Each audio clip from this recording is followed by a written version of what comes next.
Scene berpindah ke tempat rumah yang diceritakan ada hantunya. Kita diperlihatkan oleh sosok seorang laki-laki tua yang sedang berlari sambil memegang tangannya yang sedang terluka.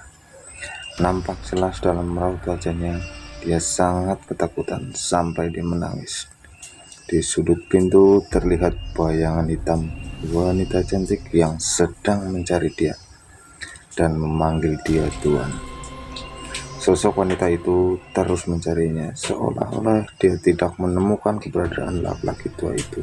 Dan tiba-tiba, saat dia memalingkan wajahnya, kepalanya menjulur keluar dan menemukan laki-laki itu.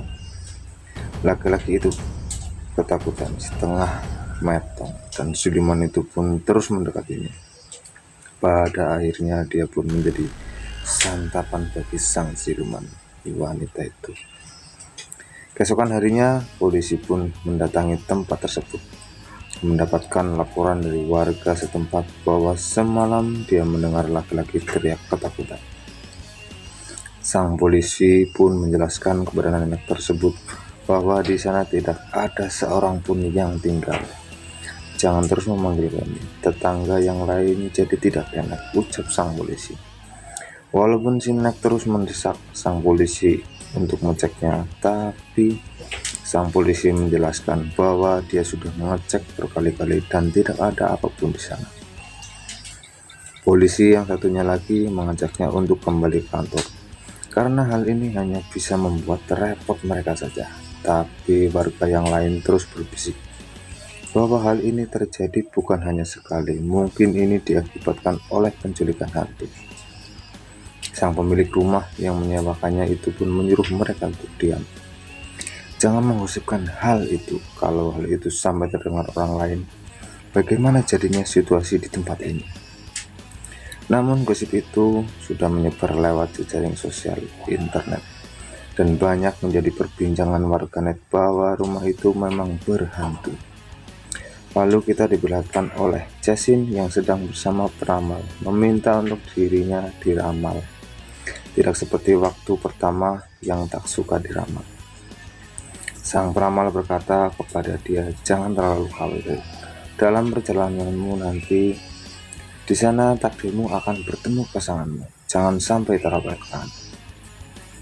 Lalu setelah itu, Jasin pun mengemasi barang-barangnya untuk menaikkan ke mobil pertanda dia mau pindah rumah.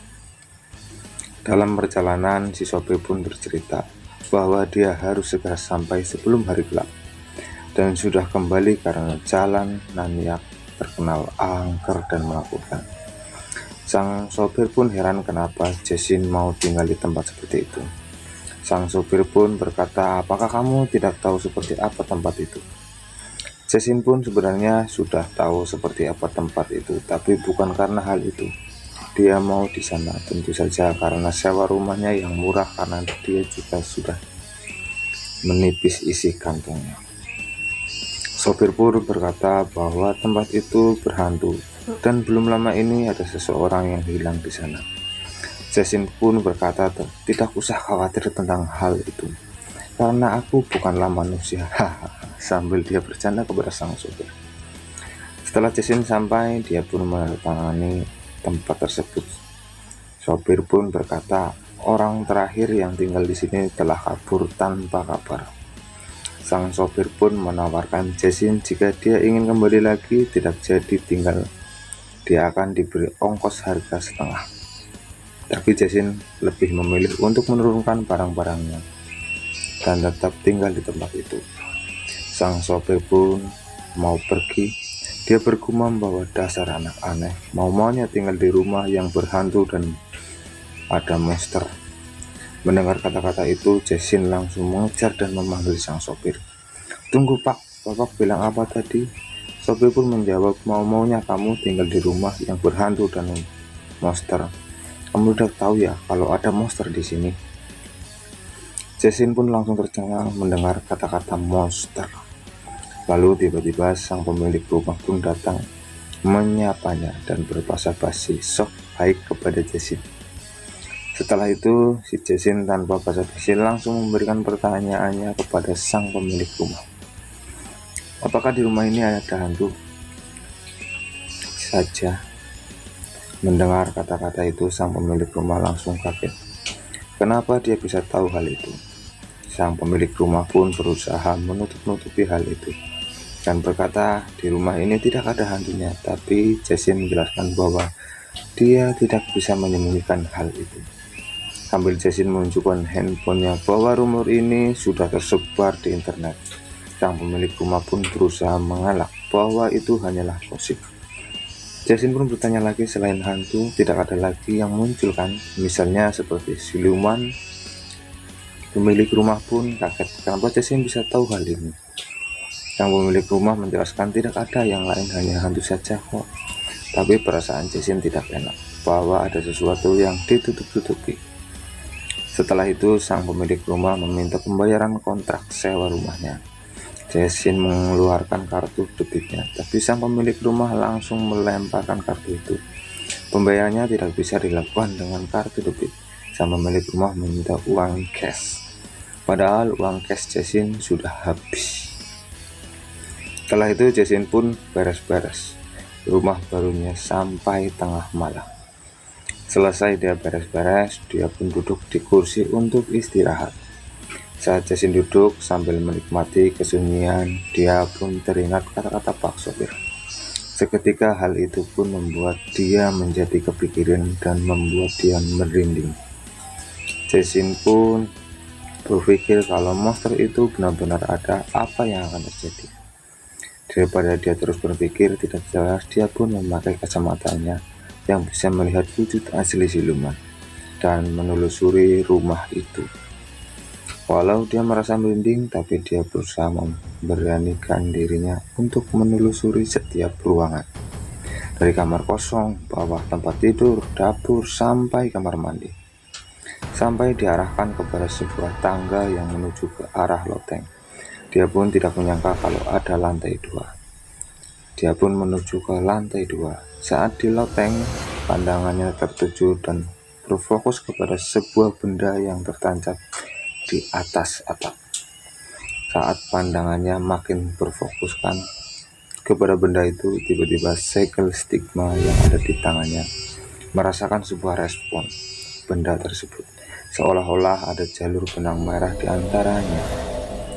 Lalu dia pun turun kembali ke lantai 1 sambil bergumam. Sudah tahu rumah berhantu, tapi dia masih ingin menempatinya walaupun harganya murah, ucap Jasin dalam hati. Dia pun lanjut menelusuri rumah tersebut dan melihat taman dari jendela lantai 1. Taman tersebut dan sekelilingnya terlihat sangat sepi sehingga membuat Jasin merinding. Karena Jasin yang sudah merinding, dia pun masuk ke dalam rumah. Tapi saat dia masuk ke dalam rumah, ada sebuah penampakan munculnya portal siluman yang Jasin tidak tahu. Jasin yang sedang ketakutan pun berusaha tidur sambil meringkuk di sofa, berusaha agar dia bisa cepat tidur dan cepat pagi. Namun Jasin yang sudah berusaha untuk tidur, dia masih tetap tidak bisa tidur. Walaupun waktu terasa lama, tapi saat dia mengecek jam, waktu baru menunjukkan 15 menit berlalu. Dia pun merasakan frustasi yang cukup lumayan menekan pikirannya. Selama 30 menit dia hanya duduk berdiam. Setelah itu dia pun membuka mini kulkasnya untuk mencari minuman dingin agar bisa menenangkan pikirannya yang tidak karuan. Dan tiba-tiba saat dia sedang minum, dia mendengar suara bel. Seperti suara lonceng, padahal waktunya sudah menunjukkan tengah malam. Seperti ada festival. Dengan sikap, Jasin pun langsung mengambil kacamatanya dan berlari ke loteng lantai 2. Dia pun melihat dari dalam jendela bahwa di luar sangat ramai, seperti ada festival pernikahan. Dalam hatinya berkata, kenapa banyak sekali orang-orang, padahal waktu sudah tengah malam. Jasin pun menarik nafas dalam-dalam, lalu dia memakai kacamatanya dan dia pun melihat keluar untuk yang kedua kalinya. Alangkah terkejutnya Jasin saat melihat penampakan itu. Ternyata benar, itu adalah para siluman yang sedang bergerombol. Lalu di rombongan para siluman itu ada seseorang kakek-kakek yang sedang berbicara kepada orang yang berada di dalam tandu. bahwa tidak akan bisa melarikan diri lagi. Jadi jangan coba-coba untuk kabur. Walaupun dia berusaha kabur, dia tidak akan lepas dari genggaman Tuan Mahkota Emas. Dan di dalam nyai tersebut ada seorang wanita cantik yang begitu menawan. Namanya So Jeon. Dari raut wajahnya dia terlihat sedih. Setelah itu kita diperlihatkan oleh sosok monster yang sangat menyeramkan, yaitu sang Raja Iblis Siluman, yang sedang bertanya kepada Jessin yang masih kecil kenapa dia bisa melihat sosoknya yang sebenarnya, dan bertanya apakah kamu manusia atau siluman. Jika kamu manusia, aku akan menghabisimu karena aku sangat membenci manusia. Jessin yang masih kecil dan merasa ketakutan, dia pun hanya terdiam. Setelah itu Jessin pun merasa jantungnya mau copot. Dia pun menarik nafas dalam-dalam. Ternyata ini adalah jalan lalu lintas para siluman. Dalam hatinya, aku hanya perlu menunggu sampai subuh, pasti semuanya baik-baik saja. Dengan begitu percaya diri, Jessin berkata, walaupun masuk ke kandang harimau sekalipun, jika percaya diri pasti tidak akan apa-apa. Lalu Jessin pun menuruni anak tangga, berniat untuk kembali ke kamarnya. Tapi saat dia menuruni anak tangga, tiba-tiba dia melihat seorang wanita cantik. Bagaimana mungkin ada seorang masuk ke dalam rumah? Padahal semua pintu sudah aku kunci. Apakah dia itu hantu atau siluman? Jessin pun terus memandangi wanita cantik tersebut karena penasaran. Saat Jessin terus memandanginya, tiba-tiba wanita itu membalas memandanginya. Jessin pun merasa kaget dan malu. Tiba-tiba saat Jessin memalingkan mukanya, wanita itu melompat tepat di depannya dan menjulurkan kepalanya yang panjang. Jessin pun langsung kaget dan takut. Dia pun terlempar ke atas atap lagi.